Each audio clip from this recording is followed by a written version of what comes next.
மக்களால் நான் மக்களுக்காகவே நான் என்று அம்மா அவர்கள் வாழ்ந்து நம்மளை எல்லாம் விட்டு மறைந்து சென்றிருக்கிறார்கள்.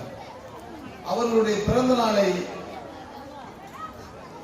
பிப்ரவரி மாதம் 24ஆம் தேதி தொடங்கியது.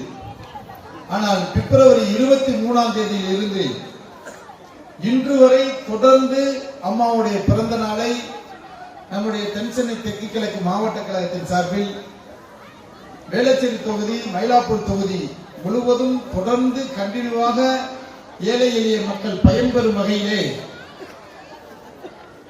அம்மாவுடைய பிறந்த நாட்களை கொண்டாடி கொண்டிருக்கின்றோம். அம்மா அவர்கள் தமிழக முதல்வராக இருக்கும் பொழுதும் சரி, அவர்கள் தமிழகத்திலே உயிருடன் இருக்கும் பொழுதும் சரி, அவர்கள் பிறந்த நாள் விழா என்றாலே அவர்களை பார்ப்ப வருவதற்கு யாரையும் அனுமதிக்க மாட்டார்கள். தனக்கு பூச்செண்டு கொடுக்கணும், தனக்கு பரிசு கொடுக்க வேண்டும் என்பதை யாரும் அனுமதிக்க மாட்டார்கள். அவர்கள் அம்மா சொல்வதெல்லாம் என்னுடைய பிறந்த நாளை நீங்கள் கொண்டாட வேண்டும் என்று நினைத்தால் பகுதியிலே இருக்கின்ற ஏழை எளிய நடுத்தர மக்களுடைய அவர்களுக்கு ஏதாவது உங்களால் முடிந்த ஒரு சாக்லேட், ஒரு ஸ்வீட், நலத்திட்டங்கள் ஏதாவது வழங்க முடியும் என்றால் அதை வழங்குங்கள். என்னுடைய பிறந்த நாளை என்னையை மகிழ்விக்கின்ற அளவிற்கு என்னிடத்தில் வந்து நடத்த வேண்டாம் என்பதுதான் அம்மாவுடைய கொள்கையும் குறிக்கோளும். அதுதான் அவர்களுக்கு, அம்மா அவர்களுக்கு புரட்சித் தலைவர் எம்ஜிஆர் அவர்கள் கற்றுக் கொடுத்த பாடம். புரட்சித் தலைவர் எம்ஜிஆர் அவர்களை படித்தான். ஜனவரி 17ஆம் தேதி பிறந்தவர்.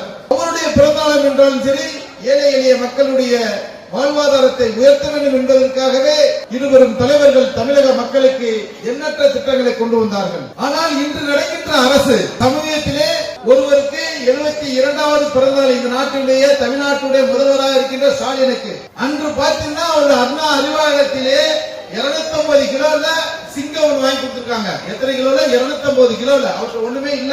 அவங்க கணக்கு பார்த்தீங்கன்னா வருஷம் பூரா வசூல் பண்றதா உங்களுக்கு வேலை. கருணாநிதி பிறந்தநாள் என்னன்னு கேட்டா முதல்ல உண்டியல் ஒரு அண்டா ஒண்ணு இருக்கும்.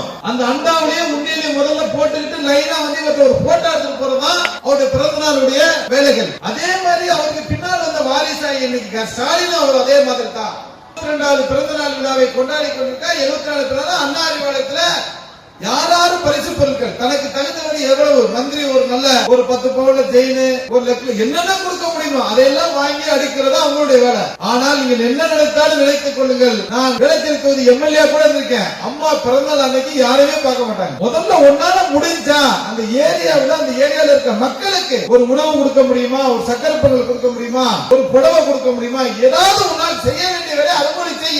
என்னுடைய பிறந்த நாளுக்கு மக்களுக்கு ஏதாச்சும் பயன்பெற வகையில் நடைபெறுகிறது அம்மாவுடைய பிறந்த நாள். அந்த அடிப்படையில் தான் இன்று கோசு மணி அவர்கள் இந்த பகுதியிலே அம்மாவுடைய பிறந்த நாளை அவரால் முடிந்த அளவிற்கு இருக்கின்ற தாய்மார்களுக்கெல்லாம் குறைந்தது ஒரு 200-300 பேர் இருப்பீர்கள். அனைவருக்கும் அவரால் முடிந்தது ஒரு புடவை, ஆண்களுக்கு வந்து கையில லுங்கி, இப்படி எல்லாம் அவரால் முடிந்த உதவிகளை அம்மாவுடைய பிறந்த நாள் விழாவாக, அம்மா பிறந்த நாள் விழா முடிந்து போன 24 அது ஒரு நாள் இல்ல ஒரு 5 நாள் 9 நாளாவும் தொடர்ந்து இந்த மாதிரி நிகழ்வுகள் நடந்து கொண்டே இருக்கிறது. இந்த பகுதியில இன்னைக்கு அவரால் முடிந்தது இந்த வேலைகளை செய்து கொண்டிருக்கிறார். ஆனால் 2 நாளைக்கு முடிந்த மார்ச் 3ஆம் தேதி 1ஆம் தேதி நடந்த பிறந்தநாள் விழாவில் நடந்து அது அன்னைக்கோட ஊத்தி முடி அவர் மட்டும் வசூல் பண்ணி உட்கார்ந்து போயிட்டார் ஸ்டாலின் அவர்கள். அந்த அவல நிலை ஆட்சி இந்த தமிழகத்திலே நடைபெற்றுக் கொண்டிருக்கின்றன. இப்பொழுது இங்க இருக்கின்ற சகோதரர்கள் சொன்னார்கள், கோசு மணி போன்றவர்கள் பேசினார்கள். இங்கே இருக்கின்ற 1188 வீடுகள் புரட்சித் தலைவர் அம்மா அவருடைய காலத்தால்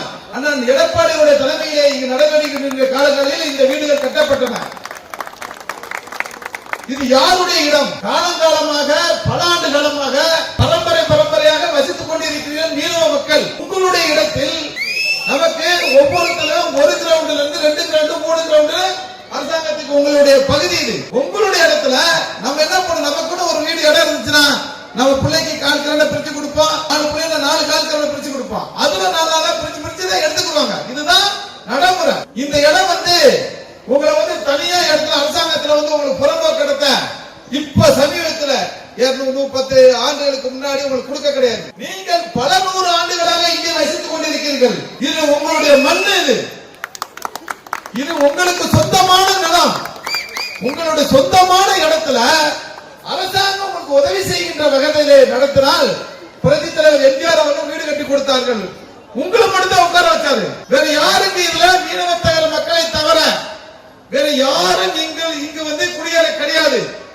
ஆனால் இன்று இருக்கின்ற திராவிட முன்னேற்ற கழக அரசு 3 மாடிக்கு மேல 4 மாடி 5 மாடி கட்டிட்டு நீ கட்டுறது நம்ம அலாட்மெண்ட் போடுறது உனக்கு ஒரு வீடு உனக்கு யாரு இடத்துல யாருக்கு வீட்டை கொடுக்கறது நான் கேட்கிறேன். இப்ப நானே ஒரு கிரவுண்ட் இடம் ஒரு அலாட் ஒதுக்குற வீடு கட்டுறேன்னா எனக்கு தான் சொந்தம்.